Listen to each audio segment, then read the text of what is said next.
Hello guys, welcome back. Today I want to discuss with you how we can modify our contracts on Ethereum by making use of the proxy upgrade pattern provided by OpenZeppelin. So let's get started. To discuss this topic, I have created this Medium article that you will find in the description, and this will guide us throughout the video. And to begin with, we must understand an important um, concept, and it is this one. The blockchain, from a theoretical point of view, it is immutable. So once a developer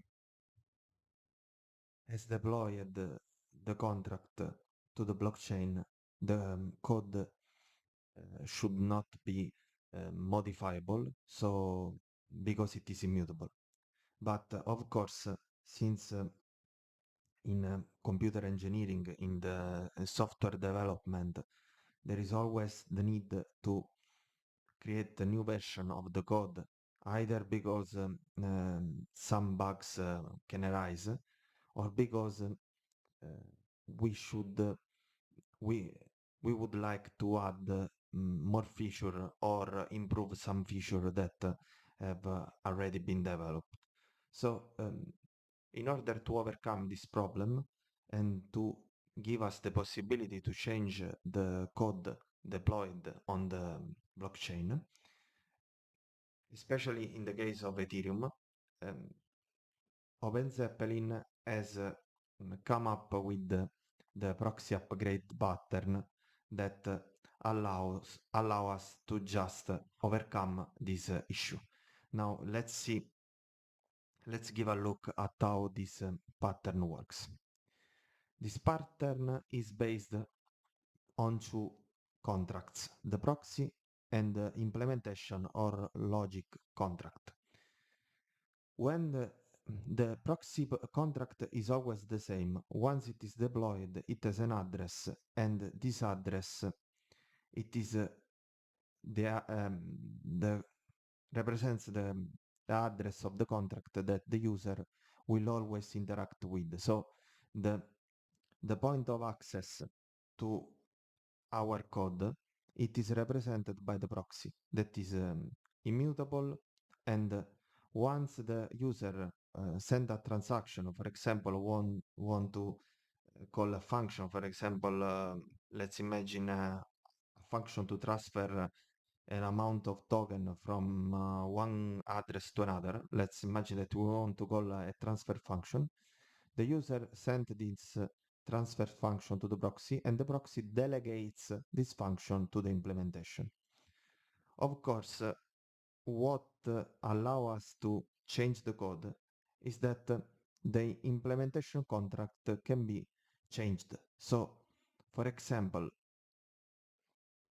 the first time the proxy contract points to the a first version of contract implementation, then we would like to improve our code, so we deploy a new implementation version, and the proxy will point to this new contract. So the proxy now will not forward the call to the old implementation, but it will forward the call to the new implementation. So basically, that is the main idea here.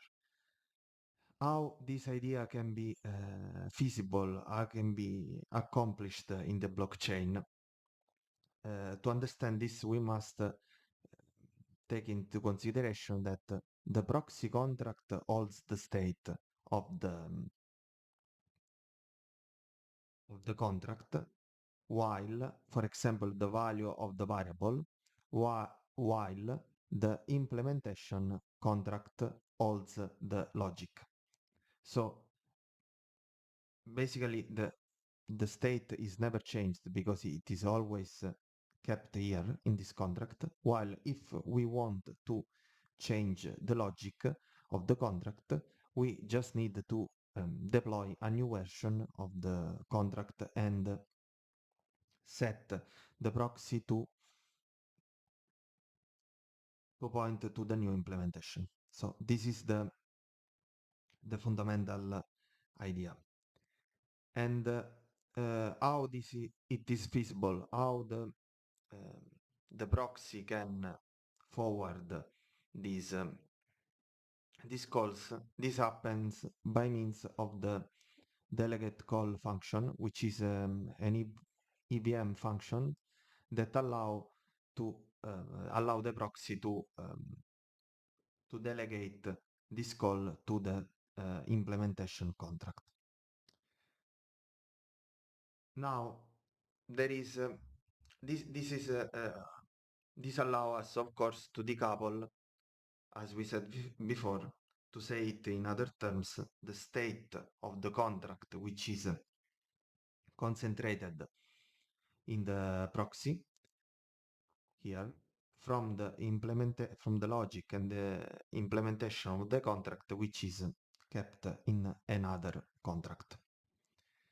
Now, of course, we have this possibility of changing the code, but this comes with a cost. The cost is the first issue to address is the one represented by the storage collision. This means that essentially, if we have a proxy, for example, and we define a variable like this underscore implementation, which holds for example, the address of the implementation contract, and we create an implementation contract that as its first variable the owner variable, which holds the address of the owner. Since they are at the same place here, which is the first place, when we call the implementation contract, the implementation contract writes this variable with the address of the owner, in reality it is overriding this value. So this will cause us a lot of trouble. To address this issue here, OpenZeppelin has embraced the unstructured storage approach. This means that the variable implementation is placed in a random position, which is and this happens to all the variables of the proxy contract. So the implementation variable is placed in a random position, and this minimizes the risk of the two variables being at the same slot, and this allows to overcome this problem. Of course, this problem has been solved with respect to the proxy contract, but if we have different implementations, like in this case, where we have the implementation that has the first variable address, which holds the owner, while implementation 1, version 1 adds a new variable on top of the owner. As you see, the variable is the same. We have just added this variable in the new implementation on top. This also causes storage collision because when the new implementation is writing the last contributor, in reality it is overriding this value here. So this causes storage collision. And it is for this reason that if we want to deploy new version of the implementation, we should only add new variables at the bottom and not modify the type, for example, or eliminate variable here, because or add new variables on top, as we said before, because this will cause storage collision. So it is true that it is possible to change the code, but there are some things to keep in mind. Another things to keep in mind when upgrading the code is the constructor limitation. This basically means that the constructor is the code inside the constructor is only called at the time of the deployment.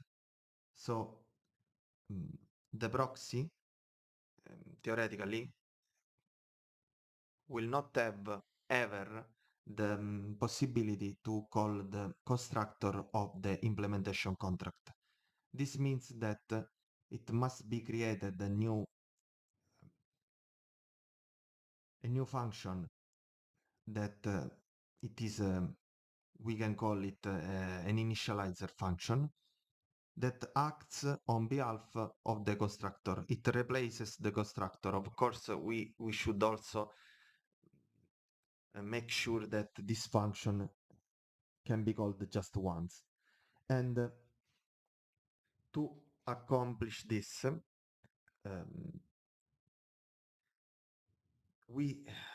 OpenZeppelin extends the initiable contract that allow us to create an initializer function, in this case, which acts as a constructor that has the initializer modifier.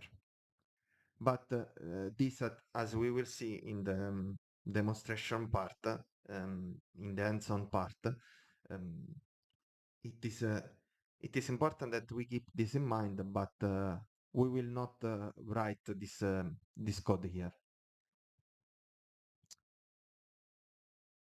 Another important thing to keep in mind is that since we have a proxy and an implementation or a logic contract, depending on the address that calls a specific function,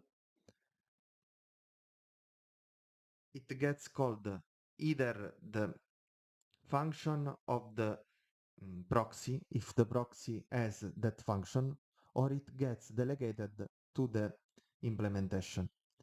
For example, if we have a proxy which has two functions, owner and upgrade to, and we have an implementation contract, let's say an ERC20, which has the function owner and transfer, depending on the address that calls one function, for example, owner, if we call this function with the owner address, so the admin of the proxy, it will call the owner function the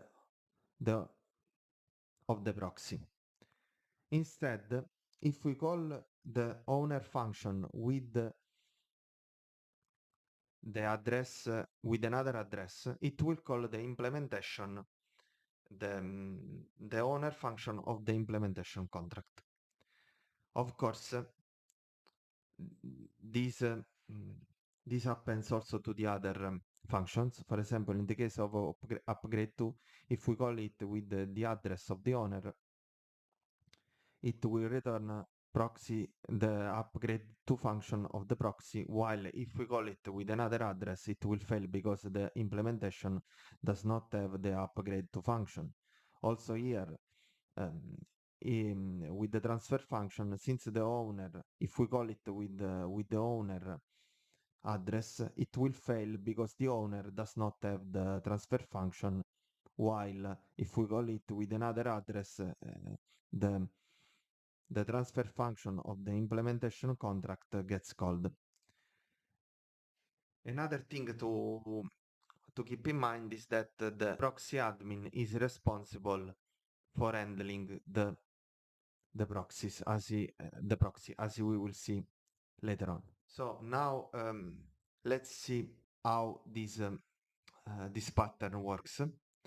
and we will have a demonstration. Of course, in this article, I have provided all the steps to create a new project to create the project that we will use to demonstrate this pattern, but we will directly clone the repository that you will find in the description of the video, and we will start from there. But if you like, you can follow this guide if you want to recreate the repository with because here I have provided the step-by-step process. This is the repository where I uploaded the code, especially in the branch simple contract. So here there is the step-by-step guide to have the repository up and running. So I open a terminal at desktop. I just write git run and I copy this URL. Okay, it clones the repository to this folder here. Git, I change the directory to the new directory. If I write ls, okay, I see only the readme because I should be in the main, okay, in the main branch. I want this branch here, so I should execute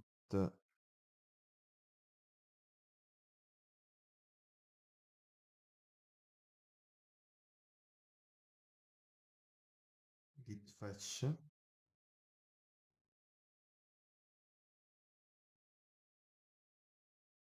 Okay, maybe it was not needed.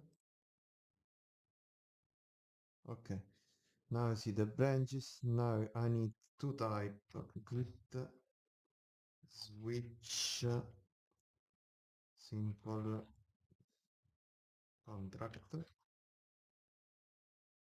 Okay, I'm sorry, but I never remember all these git operations. I always forgot. Now let's see if the branch is correct. Okay, the branch is simple contract. If I type ls, okay, now I see all the files here. Now, as the guide states, we should create a new file .env, and we should add these two information, these two lines, the private key with the private key that you get from your MetaMask account, and this variable is called the Infura Sipolia endpoint because you should put here the API key to connect to we will use the Sipolia test network, but of course, if you want to try it in another test network or in the main network, you are free to do it. But here I will put um, the Infura, the API key that points to Sepolia. I I I will not share my information, these two information because that should be kept private. You will add your own file. Now, once we have created this file, we should install the dependency. We could either use npm install or yarn install. I will use yarn install.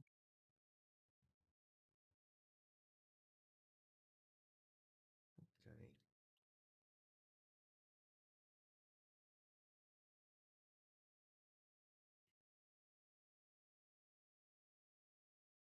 Perfect. Now I want to open this project in my code in Visual Studio. Perfect. We have our two contracts, which are this is the first contract As you can see, it is very simple. It has this variable value. It has an event. It defines an event value changed, and this is the store variable that we'll use to change the value of this variable here. And then we have a retrieve function that it is just a getter that returns the value of this private function here. So this is the contract. Then, then we have also our script. This is an RDAT project. So we have a script for the configuration. Here you can understand why I created an .m file because those information, the infurious ebullient point, it's um, it's used here, and here you need the private key of your MetaMask account in order to deploy the contract. So this is the configuration file. Here we have the script, the TypeScript file that allow us to deploy the, the first contract, which is box. And basically this contract, here we call the deploy proxy function of the upgrades plugin of OpenZeppelin, and we specify the contract, which is box, and this is a function that we pass to the function initializer, which is store. You can see it here. Okay, this gets passed here. And then we are specifying that the initializer function is a store that acts as a constructor, as we said earlier. And this is a we are using the transparent pattern. Then, of course, this is just um, ithers code, wait for the deployment, and we will log the contract address. So the first thing to do now is, okay, we just need to type npx rdat compile. This will compile our contracts. Then, in order to deploy the contract to the Sepolia test network, we just need to run this line here. npx_run, basically we run the deploy upgradable box file that we discussed, this one. We are running this file, and we deploy to the network Sepolia.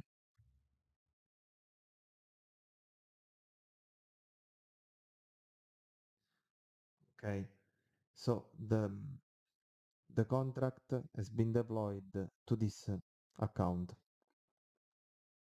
This is to this address, sorry. This is the address of the proxy. Now we would like to test a little bit the contract that we have deployed before. And of course, we should write automated test, but in this case, which is a very simple presentation, we just try to interact with the contract using Remix. So we will get the contract, the address at which we have deployed the contract. I have the contract here. So the contract is already compiled. I just need to connect to it. I specify the address here and I press this button. So here is our contract. We can interact with it. If we call retrieve, I we find 42, which is the value that we passed at the time of the deployment here.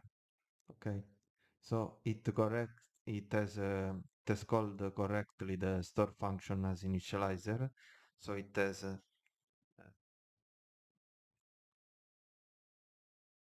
has acted as a constructor and correctly it has stored the value 42 in the value variable. Now we would like to deploy a newer version of the contract to demonstrate that this pattern is really allow us to upgrade the contract. So we have another version of the contract here, box version 2, which is the same as before, but we have added a new function which is called increment that just increment the value. As we can see here, there is not this function because this is the older version and in the box contract was not present this increment function. So what we will do, we copy this address and we go to the new script to deploy the box with version 2 version. Here we paste the address of the new deployed contract and here as before we just take the contract, we pass it to this function box with 2 to which we pass also the contract of the proxy that we have deployed before and we specify the pattern which is transparent and we just need to compile this box v2 contract that it has already been compiled before because it is was already here when we run npx r.compile it compiles all the contracts. So we just need to run a a line similar as before, but now the name of the file is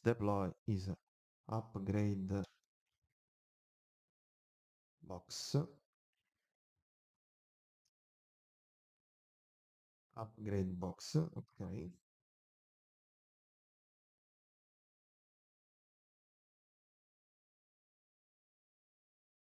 Okay, the contract has been upgraded. Now we we should go to the box v2 version 2, which is this one. This is already been compiled. Now we should take this contract that has been deployed at this address. We found it here and we find that it has the increment function now. So if we press retrieve, we still find 42, which means that the store has not the state has not changed. So it keeps the state of the previous contract box. Now we would like to test if the increment function works. We we just press this function here. Okay, he wants the approval of the transaction. I confirm. Okay, let's wait a little bit. Okay, the transaction has been confirmed. So now if I call retrieve, I found 43. So guys, thank you for watching my video.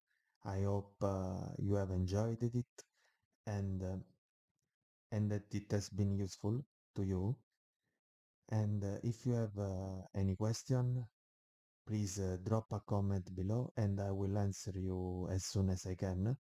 And so thank you again, and I hope to see you in the next video.